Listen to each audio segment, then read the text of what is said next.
Assalamualaikum warahmatullahi wabarakatuh. Perkenalkan, nama saya Arifuddin, SPD MPD, dengan nomor induk dosen nasional 0923108701. Saya merupakan dosen Universitas Muhammadiyah Makassar pada Fakultas Keguruan dan Ilmu Pendidikan di program studi Pendidikan Bahasa dan Sastra Indonesia. Nah, saya mengampu beberapa mata kuliah di program Pendidikan Bahasa dan Sastra Indonesia. Ya, salah satu mata kuliah pokok yang saya pilih yaitu adalah Pembinaan dan Pengembangan Bahasa Indonesia. Nah, deskripsi mata kuliah Pembinaan dan Pengembangan Bahasa Indonesia. Pembinaan dan Pengembangan Bahasa Indonesia ini memiliki bobot 2 SKS dan ini merupakan salah satu mata kuliah bidang studi mayor atau mata kuliah wajib yang harus diikuti oleh setiap mahasiswa program studi Pendidikan Bahasa dan Sastra Indonesia.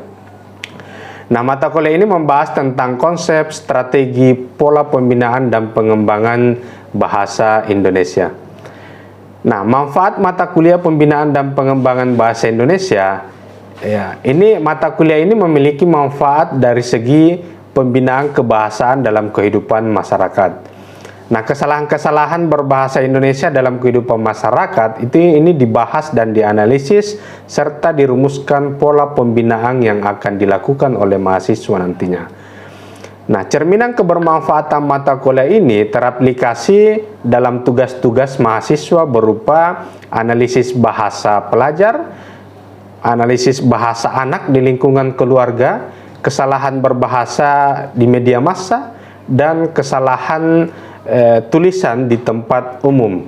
Nah, kemudian dirumuskan strategi pembinaan dari masing-masing aspek tersebut. Nah, mata kuliah ini memiliki subcapaian, ada 12 yang menjadi subcapaian mata kuliah Pembinaan dan Pengembangan Bahasa Indonesia. Yang pertama, mahasiswa mampu memahami sejarah perkembangan bahasa Indonesia, kedudukan dan fungsi bahasa Indonesia. Kemudian yang kedua, mahasiswa mampu membandingkan bahasa Indonesia zaman dulu dengan zaman sekarang. Kemudian yang ketiga, mahasiswa mampu mengurai konsep pembinaan bahasa Indonesia. Yang keempat, mahasiswa mampu mengurai konsep pengembangan bahasa Indonesia. Yang kelima, mahasiswa mampu menjelaskan konsep pembinaan pada masyarakat multi bahasa. Yang keenam, mahasiswa mampu menerapkan pola pembinaan bahasa Indonesia dalam masyarakat multikultural. Kemudian yang ketujuh, mahasiswa mampu menyusun strategi pembinaan bahasa Indonesia dalam pengajaran bahasa di sekolah. Yang kedelapan, mahasiswa mampu merancang strategi pembinaan bahasa Indonesia dalam pengajaran bahasa di lingkungan keluarga. Yang kesembilan, mahasiswa mampu mengembangkan strategi pembinaan dalam media massa. Yang kesepuluh, mahasiswa mampu mengembangkan strategi pembinaan bahasa Indonesia dalam dunia iptek. Yang kesebelas, mahasiswa mampu mengembangkan peran bahasa Indonesia dalam pengembangan budaya. Dan yang terakhir, mahasiswa mampu mengembangkan peran pembinaan bahasa Indonesia di tempat umum. Nah, adapun teknik pengajaran yang saya gunakan dalam mata kuliah ini adalah pertama teknik ceramah, yang kedua teknik diskusi, yang ketiga teknik tanya jawab, yang keempat teknik penugasan, dan yang kelima adalah direct interaction. Nah, interaksi mengajar yang saya gunakan maupun media pembelajaran yang saya gunakan dalam mata kuliah Pembinaan dan Pengembangan Bahasa Indonesia. Yang pertama, saya gunakan grup WhatsApp ya sebagai media interaksi. Kemudian yang kedua Google Meet, yang ketiga Google Classroom, yang keempat saya gunakan aplikasi Zoom, yang kelima saya juga menggunakan aplikasi Bandicam ya. Dan yang keenam saya gunakan VN Vlog Neo, dan yang ketujuh saya gunakan aplikasi KeyMaster, dan yang terakhir saya gunakan aplikasi YouTube sebagai media publikasi. Kemudian ada pun interval penilaian dalam mata kuliah ini, yaitu kehadiran sebesar 30%, tugas individu dan tugas kelompok dengan interval 20%, ujian tengah semester 15%, keaktifan 20%, dan ujian akhir semester itu 15%. Ya. Nah, berikut video rekaman mengajar saya pada mata kuliah Pembinaan dan Pengembangan Bahasa Indonesia. Assalamualaikum warahmatullahi wabarakatuh. Selamat selamat siang kepada teman-teman mahasiswa Pendidikan Bahasa dan Sastra Indonesia. Alhamdulillah hari ini kita diberikan kesempatan oleh Allah Subhanahu wa Ta'ala untuk bisa bergabung secara virtual dalam proses pembelajaran kita hari ini, di mana mata kuliah kita Pembinaan dan Pengembangan Bahasa Indonesia ini sudah masuk pada pertemuan ke-6. Oke, sehat semua ya? Gimana kabarnya semua? Fitriani? Alhamdulillah baik, Pak. Alhamdulillah. Oke, pertemuan minggu lalu kita bahas tentang materi pembinaan bahasa Indonesia pada masyarakat multibahasa. Nah, hari ini kita kembali juga membahas tentang pembinaan bahasa Indonesia, tapi kita bergeser sedikit pada masyarakat multikultural, di mana sebenarnya ada kaitannya antara multibahasa dan multikultural.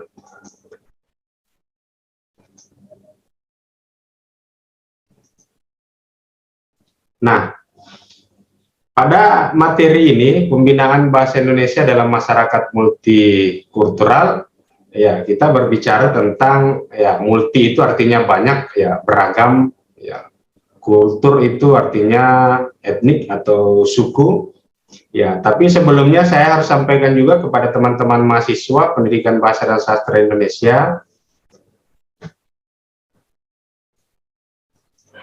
bahwa ada aspek ya capaian mata kuliah yang Anda harus dapatkan atau penuhi. Yang pertama itu adalah ya capaian mata kuliah kita itu mahasiswa mampu menerapkan pola pembinaan bahasa Indonesia dalam masyarakat multikultural. Jadi kita akan menerapkan pola atau strategi pembinaan pada masyarakat multikultural. Kemudian indikator mata kuliah kita yaitu penerapan pola pembinaan bahasa Indonesia dalam masyarakat multikultural, sehingga kajian materi atau bahan kajian yang ada pada mata kuliah ini adalah pembinaan bahasa Indonesia dalam masyarakat multikultural. Nah, ketika berbicara tentang masyarakat multikultural, mungkin teman-teman mahasiswa sudah paham ya, multikultural kita berbicara tentang multibudaya atau multisuku, ya banyak suku. Jadi masyarakat multikultural itu adalah suatu masyarakat yang struktur penduduknya terdiri dari beragam etnik atau suku, dan keragaman itu menjadi sumber kebudayaan atau subkultur dari masing-masing etnik. Ya, jadi ini adalah sebuah keberagaman. Jadi masyarakat Indonesia itu adalah masyarakat majemuk yang memang kita patut bersyukur diciptakan oleh Tuhan atau Allah Subhanahu wa Ta'ala, dengan keberagaman ini bisa menjadi sebuah nilai yang baik bagi negara kita. Karena kenapa? Karena perbedaan yang ada pada kultur, ya beragam kultur di negara kita itu tidak bisa, tidak membuat kita terpecah, tidak membuat kita berselisih, tapi justru dengan perbedaan itu kita bisa saling menguatkan. Nah, keberagaman budaya merupakan khasanah bangsa yang sangat bernilai, sehingga memang kita harus rawat atau kita harus jaga, ya. Karena apabila kita tidak rawat atau tidak kita jaga, maka justru keberagaman inilah yang menjadi malapetaka di negara kita. Nah, dalam studi komunikasi lintas budaya, ketidaktulusan dalam menjalin interaksi dicerminkan oleh sebuah konsep yang dikenal dengan ketidakbermaknaan komunikasi. Jadi kadang ketika keberagaman ini tidak kita jaga atau tidak kita rawat, maka kadang bentuk komunikasi yang kita lakukan antar etnis ini tidak bermakna, ya. Kadang terjadi perselisihan karena awal dari sebuah perselisihan itu bisa berawal dari bentuk komunikasi yang tidak bermakna atau bentuk komunikasi yang tidak terjalin antara etnis satu dengan etnis yang lainnya. Nah, ketika kita mengkaji pembinaan bahasa Indonesia pada masyarakat multikultural, maka kajian sosiolinguistik ini menjadi payungnya, jadi sosial dan linguistik, ya, sosiologi dan linguistik. Jadi dua struktur, yaitu struktur formal bahasa itu kajian linguistiknya, sedangkan struktur masyarakat itu adalah sosiologinya. Itu yang kita jadikan pisau bedah ketika kita membahas tentang pembinaan dan pengembangan pada masyarakat multikultural. Nah, ada pola pembinaan bahasa Indonesia pada masyarakat multikultural, ada 4 aspek. Ya, saya sampaikan yang pertama, pendekatan komunikasi lintas budaya. Jadi pendekatan komunikasi lintas budaya ini melalui kesadaran multikultural dapat dikembangkan sebagai alternatif dalam pembinaan bahasa Indonesia. Ya, jadi lintas budaya. Jadi antara suku satu, ya, kebudayaan satu dengan kebudayaan yang lain itu saling memiliki kesadaran, ya, memiliki kesadaran dalam hal berkomunikasi. Ya. Jadi dalam bentuk pembinaan bahasa Indonesia, ya, jadi bentuk pembinaan bahasa Indonesia kita harus saling memiliki kesadaran antar etnis satu dengan etnis yang lainnya. Kita juga memahami etnis yang lain, kebudayaan-kebudayaannya pun kita harus pahami, sehingga kognisi dalam bentuk pengetahuan di bidang kebudayaan seseorang itu pun harus kita lebih perdalam agar supaya bentuk komunikasi lintas budaya ini bisa lebih efektif. Kemudian yang kedua, kompetensi kearifan berbahasa. Ya, gejala penggunaan bahasa Indonesia di masyarakat yang tidak mencerminkan kearifan berbahasa sebagai akibat kegagalan pembinaan bahasa Indonesia. Pembinaan sistem bahasa Indonesia sebagai kesadaran kolektif dan kekayaan kognisi.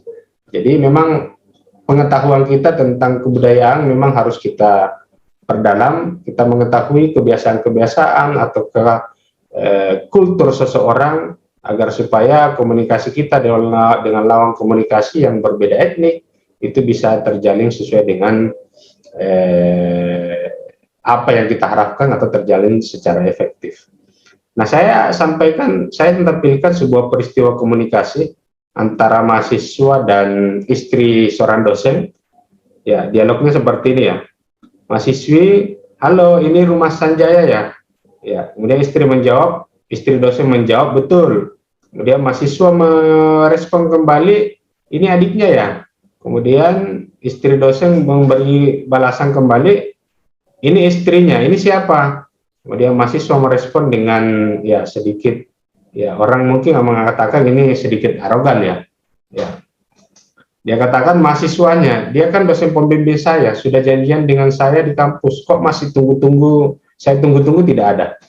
Nah, sebagian kultur, ya, sebagian kebudayaan dari suku tertentu menganggap bahwa komunikasi yang disampaikan atau tuturan yang disampaikan oleh mahasiswa ini tidak memiliki nilai kadar kesopanan yang rendah. Ya. Tapi kultur yang lain justru ya bahkan ya kultur si mahasiswa ini menganggap bahwa memang bahasanya itu tidak masalah, ya, karena kebudayaan orang-orang dalam satu komunitas ya menganggap bahwa ya bahasa seperti ini itu biasa, tapi justru di budaya yang lain, di kultur yang lain menganggap bahwa bentuk komunikasi seperti ini dianggap tidak sopan, ya. Jadi itulah yang kita harus bisa pahami, ya, kita harus ketahui agar supaya pola pembinaan bahasa Indonesia kita pada masyarakat multikultural itu bisa lebih efektif. Nah, kemudian yang ketiga,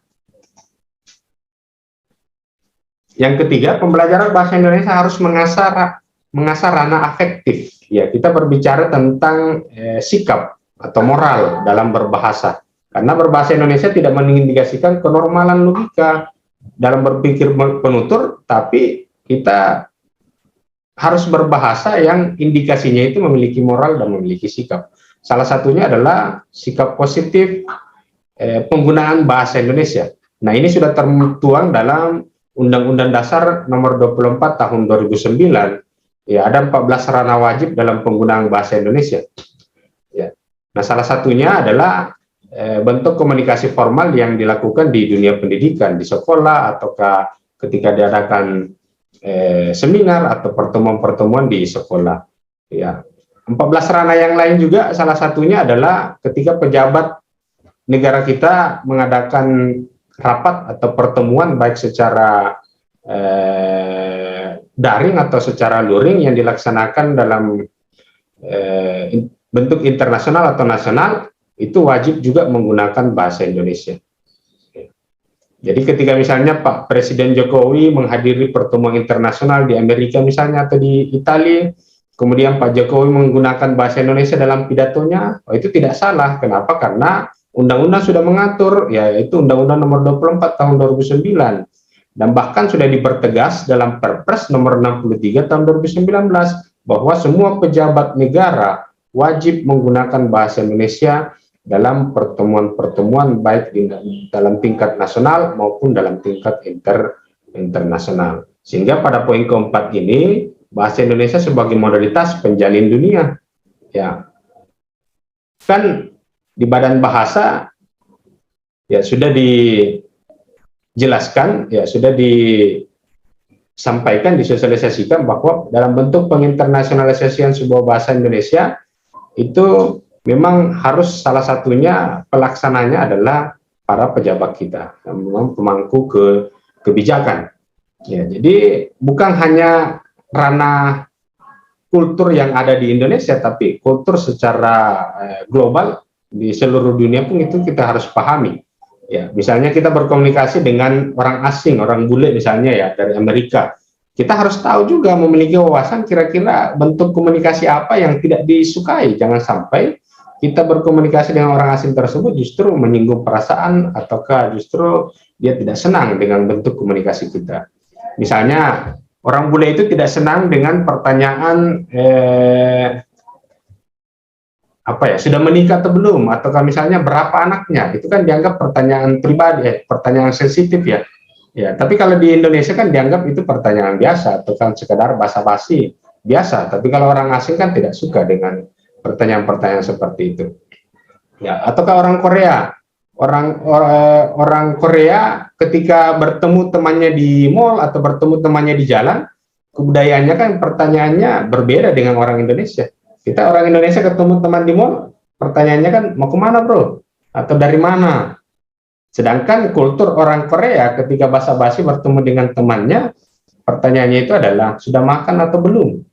Ya, itu yang harus kita pahami. Jadi ketika bertemu dengan orang Korea, Anda bertanya mau kemana, itu dianggap, buat apa dia tahu mau saya mau kemana atau saya dari mana.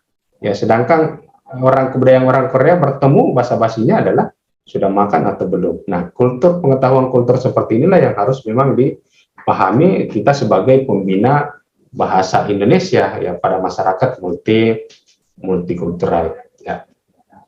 Jadi kita hidup di negara dengan etnik atau suku yang berbeda-beda, otomatis melahirkan bahasa daerah yang berbeda-beda. Ya, coba diserah.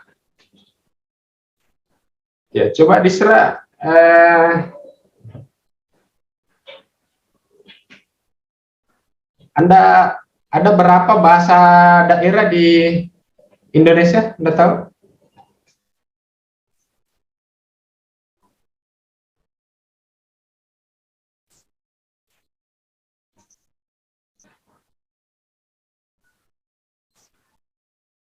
Mana Disra? Halo?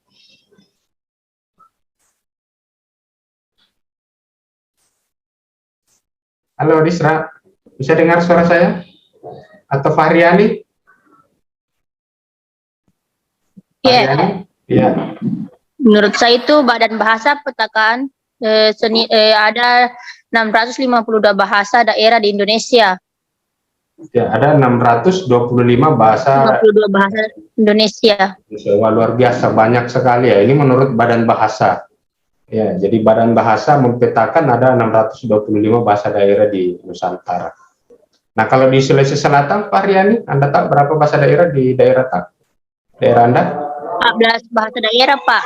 Contohnya itu bahasa Bajo, Bonerete, Bugis, Bugisde, Konjo, Rayolo, Lemolang, Makassar, Mandar, sama Masereng Pulu, Rampi, Seko, Toraja, dan Wotu. Ya, wah, di Sulawesi Selatan saja ada 14 bahasa daerah. Ya, ada 14 bahasa daerah yang memang pasti dari latar belakang etnis yang berbeda-beda. Nah, dari latar belakang etnik yang berbeda-beda, otomatis kan ya kultur dan kebudayaannya kan juga ya, dalam hal bentuk komunikasi bahasa Indonesia itu pasti berbeda-beda juga. Ya. Nah, ada situasi tertentu yang biasa menjadi ciri khas dari sebuah etnik, misalnya di Sulawesi Selatan, bentuk komunikasi atau katuturan yang berbeda dengan etnik yang lain. Apa ada kira-kira contoh ya yang Anda lihat atau sering dapatkan di sekitar Anda? Ya misalnya apa penggunaan kata kita orang Makassar dengan orang Jawa. Ya, penggunaan kata kita, Variani. Penggunaan kata kita dalam suku Makassar itu kan maknanya Anda ya, artinya tuturan yang lebih sopan dibandingkan penggunaan kata kamu atau penggunaan kata Anda. Cuma kalau di Jawa pemahamannya secara nasional ya memang bahasa Indonesia kita itu maknanya Anda dan saya. Ya sehingga memang kebudayaan-kebudayaan seperti ini pun harus kita pahami atau kita harus tahu. Karena kalau kita tidak tahu maka justru terjadi tidak terjalin komunikasi antara orang Makassar tadi dengan orang Jawa. Ya, saya pernah ada satu cerita seorang supir taksi online menjemput penumpangnya di bandara. Nah, tiba-tiba ketika perempuan tadi ini naik di mobil, langsung dia tuturkan, kita mau nginap di mana? Nah, orang Jawanya kan ketakutan, kenapa pakai kita ini Bapak? Kita mau nginap di mana? Padahal tuturannya ini mengatakan bahwa Anda mau nginap di mana, tapi orang Makassarnya menggunakan kata kita. Sehingga terjadi kesalahpahaman komunikasi antara penutur dan lawan tutur. Ya. Coba situasi apa lagi yang mungkin ada di sekitar Anda, Fitriani? Ada kira-kira? Atau Umraira?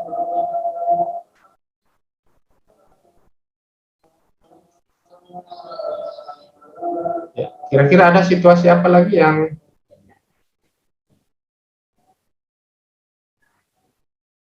Tabe Pak, bisa diulangi Pak?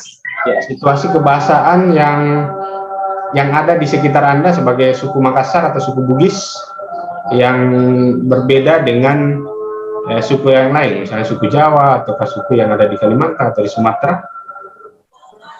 Contohnya itu Pak, ketaji, go, mi, i. Contoh katanya itu namata sama makan. Iya, jadi ada kelitikan yang ada di budaya Makassar dengan penambahan partikel ji, ki, atau mi yang digunakan pada setiap tuturan ya bahasa Indonesia, setiap kata biasa. Misalnya makan mie artinya mempersilahkan seseorang untuk makan dengan menambahkan kelitikan mi. Ya, tapi ketika dibawa ke ranah lintas budaya, ya multikultural, maka tuturan seperti ini bisa menjadi kesalahpahaman. Misalnya ada orang Jawa datang ke rumah Anda bertamu, ya mempersilahkan atau menyuguhkan ayam goreng, kemudian Anda katakan silahkan Bu makan mie. Nah orang Jawanya kan bingung, mana mie-nya ini, kenapa mie yang disuruh makan. Nah itu justru terjadi kesalahpahaman dalam setiap tuturan. Sama juga dengan kata namata. Siapa namata? Ya, siapa namanya ya dalam bahasa formal. Siapa namata? Cuma dalam bahasa Makassar, dalam suku Makassar, namata itu dianggap lebih sopan. Ya. Tapi orang Jawa katakan, wah, namata, mata, alat penglihatan ya.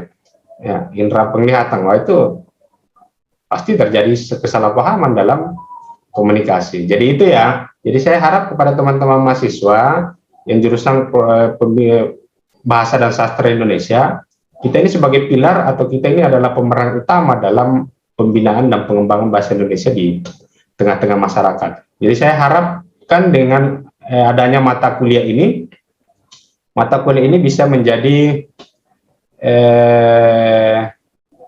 lebih bermanfaat di tengah-tengah masyarakat dengan pemahaman kita terhadap pola atau strategi pembinaan yang harus kita lakukan ya khususnya di orang-orang di sekitar kita, karena memang materi pembinaan dan pengembangan bahasa Indonesia ini mencakup beberapa aspek bukan hanya di multikultural, bahkan di media massa pun itu kita perlu melakukan pembinaan di tempat umum atau di lingkungan keluarga atau bahkan di lingkungan persekolahan pun itu semuanya mencakup materi mata kuliah pembinaan dan pengembangan ini. Sehingga memang butuh strategi atau butuh pola yang tepat agar supaya apa yang kita lakukan ini bisa sesuai dengan apa yang kita harapkan atau secara efektif ya, bisa terlaksana dengan baik ya. Oke, bisa dipahami semua ya, Raira, Disra atau Sri Reski Amalia ya, Lula Hadijah. Ya Pak. Iya Pak. Jadi kesalahan-kesalahan yang ada di sekitar Anda pun bisa Anda perbaiki atau bisa Anda lakukan pembenaran sebagai bentuk pembinaan bahasa Indonesia di lingkungan masyarakat. Ya. Oke, baik. Sebelum saya akhiri perkuliahan kita pada hari ini, saya akan memberikan sebuah tugas proyek kepada teman-teman mahasiswa. Ya, jadi saya ingin meminta kepada Anda bahwa melakukan sebuah merancang sebuah pola atau strategi pembinaan bahasa Indonesia di Kota Makassar ataukah di sekitar daerah Anda yang memang khususnya mengarah pada bentuk penggunaan kelitikan atau partikel mi atau ji yang sering digunakan di masyarakat Makassar. Ya, bahkan saya selalu prihatin dengan adanya partikel ini dibawa ke ranah formal, komunikasi formal. Jadi banyak pegawai-pegawai swasta ketika melakukan rapat, ya kadang memasukkan kosakata-kosakata dengan kelitikan atau partikel penambahan ji atau penambahan ko atau ke mi pada kata yang dia gunakan. Ya, jadi misalnya angka penjualan tak misalnya, ya angka penjualan saja. Ya. Kalau dalam komunikasi sehari-hari itu bisa dilakukan atau digunakan, tapi kalau situasinya formal itu dilarang ya, karena kita sudah diatur dalam Undang-Undang Nomor 24 Tahun 2009 tentang ranah formal penggunaan bahasa Indonesia. Nah, setelah Anda buat strategi ininya, Anda presentasikan, Anda buat video presentasinya melalui aplikasi VN atau Flugnew, atau bisa juga Anda gunakan aplikasi KeyMaster ya dalam video presentasi yang Anda akan kumpul nanti. Nah, setiap video presentasi yang Anda kumpul, insya Allah nanti kita akan publikasi di akun YouTube masing-masing, sehingga pengumpulannya ini hanya dalam bentuk link saja. Jadi, link yang saya terima itu saya bisa buka melalui channel YouTube Anda masing-masing. Ya. Bisa dipahami ya ini ya tugasnya? Ya Pak. Ya. Iya Pak. Oke, baik. Ya, mudah-mudahan pertemuan secara virtual mata kuliah kita pada hari ini bermanfaat, dan saya harap bahwa kita sebagai mahasiswa ya, dan saya dosen pendidikan bahasa dan sastra Indonesia terus bisa menjadi pilar atau pelakon utama dalam hal pembinaan dan pengembangan bahasa Indonesia di tengah-tengah masyarakat. Oke, sekian saya akhiri. Billahi fisabilil haq, fastabiqul khairat. Wassalamualaikum warahmatullahi wabarakatuh. Waalaikumsalam warahmatullahi wabarakatuh. Makasih Pak.